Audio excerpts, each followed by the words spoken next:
your neck, better keep that same energy. Chucky sock you out, we even treat you like an enemy. Lefty gunplay, still smoking methamphetamine. Garza boy, you snitching and you scared to catch a felony. I can't even beef it cause these rappers, they gon' tell on me. Blanco, you a little pup, go and eat your pedigree. Brick Wolf, pack a gay rapper in the industry. I don't need no friends, tell these faggots stay away from me. Drummer boy, a small little midget looking up to me. Listen, welcome back. It's your host, Gabe Morales. First of all, thanks for putting us over that 20,000 subscriber mark. I really appreciate you all, your support, and your respectful comments. I don't want to sound like I'm jumping on the bandwagon here, as there have been many YouTube videos put out recently on the Southern California rapper Swifty Blue. But I contend that I have been following the Latino Gangster Rap game longer than just about anybody out there, and I've put out several videos about it on this channel, as well as wrote a book if you're interested in more of my observations. I even have a YouTube radio station that features oldies called Southside Sounds, if you ever want to tune in. I can tell you for a fact that the Mexican Mafia, or MA, at first frowned on gangster rap as just being a black thing, back from the days when hip-hop first came out. And whenever I bumped into some of these guys and their associates out on the street in the late 1970s or early 80s, they always played oldies, even when most radio stations stopped playing those type of songs. When I walked the tiers as a corrections officer at New Folsom in the late 1980s, both Sureños and Norteños, who looked up to the prison gangs, usually bumped oldies in their cells at night and listened to radio stations like La Onda Bajita, which was broadcast out of the Bay Area and had a program that took dedications, often sent from their loved ones, on the outs to know these cons, these pintos, who were listening. But the younger generation of G's were starting to leave the traditional oldies scene and gravitating towards rap. First saw a hardcore norteño from the East Bay Area rapping on the yard in the late 1980s. And during my interview with David Rocha, formerly known as Sir Dino, now known as Pastor Rocha, confirms that when West Coast rap was gaining ground, he listened to rappers like Too Short, also from the East Bay, and started laying down his own lyrics about life on the streets in and around the streets of Tracy and other parts of Northern California. Not too long after, I started noticing Sureño gangster rappers starting to get into that genre. Recent press has touched again on this type of music, which has become a big part of the Chicano gangster lifestyle, which often tells stories, real or imagined, and often talks about beef or disputes with other rappers, often relayed by what are called diss tracks. For instance, the rapper Swifty Blue, real name Nelson Abrego, alleged on the YouTube channel No Jumper that early on he signed a contract with Mr. Criminal, real name Roberto Fabian Garcia of High Power Records. Swifty Blue also put out material dissing Chito Ranas, calling him a piece of shit, and has had past beef with individuals like Lefty Gunplay, real name Franklin Scott Holiday, who is half Guatemalan and half white, hailing from Baldwin Park, also known as Bolen Parque, located in the San Gabriel Valley, just east of Los Angeles. If you don't listen to these guys, you probably don't listen to Chicano gangster rap, but if you know, you know. It is a fact that many listeners to this type of music want to hear drama and apparently are willing to pay to hear it. Swifty's detractors often call it crashing out, also referred to as having a meltdown during an intense, often negative emotional outburst, which can be triggered by stress or frustration. But Swifty's attacks on other Southside rappers did gain him attention, as I've stated many times. Unfortunately, some dwell on negatives, whether it be on YouTube, Instagram, or whatever is their favorite social media platform, or in just general conversations. And that's too bad. Swifty often talks about people hating on him, but he states that he's done a lot of good things for the community, like protecting the lady in his area who sell elotes, or Mexican-style corn on the cob, in the neighborhood was getting robbed, and says that he stopped it. He states that he has always been down for his people, and say he's hated on because he speaks on some things that some just don't like. He started to generate a lot of cash, and this is something that brought attention to the Mexican Mafia, who has always looked for ways to make money, often by taking it from others, or extorting them, often by taxation, although they also profess to be protectors of their people. In a case stretching the bounds of law enforcement both inside and outside of California correctional facilities, the press recently stated that 19 members or associates of the Mexican Mafia prison gang had been formally accused of conspiring to assassinate Swifty Blue, who claims Eastside Paramount, located just south of Los Angeles, as seen on the tattooed letters on his face.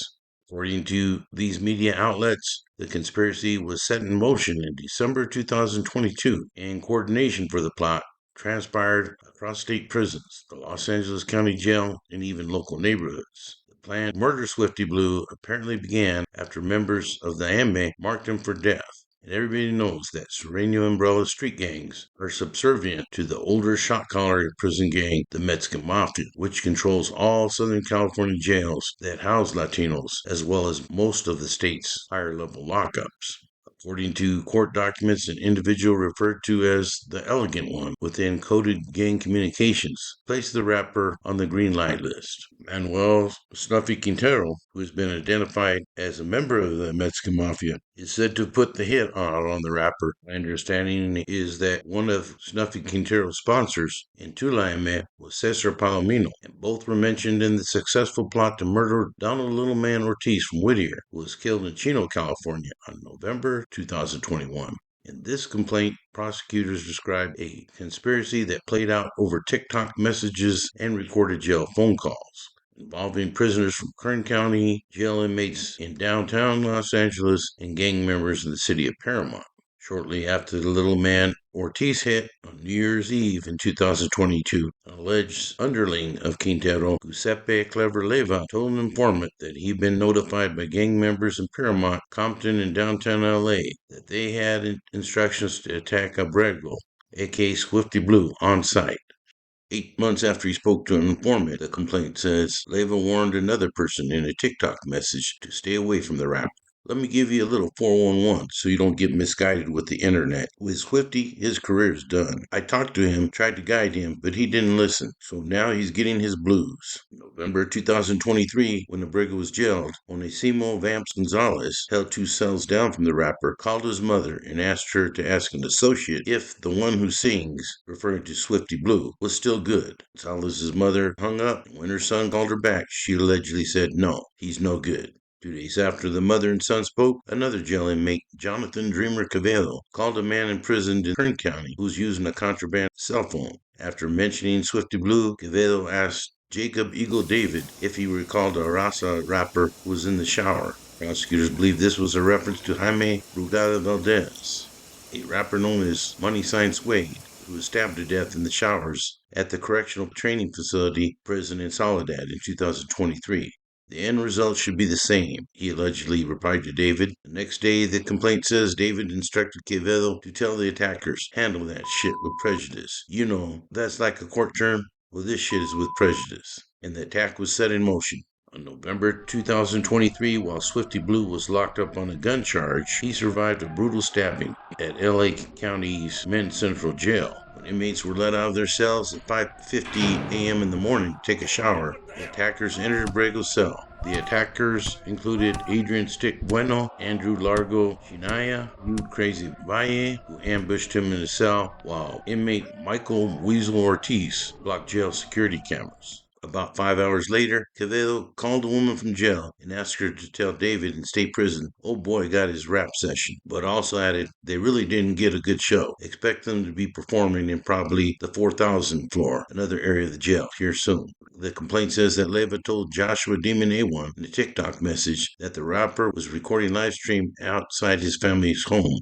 as we speak. A1 drove up to the house at 1 a.m. and sent Leva a photograph of a gun in the cup holder. He ain't here, he wrote back. Later, A1 told people he sent individuals to vandalize Abrego's home, which is when they wrote the reference to the 187 warning.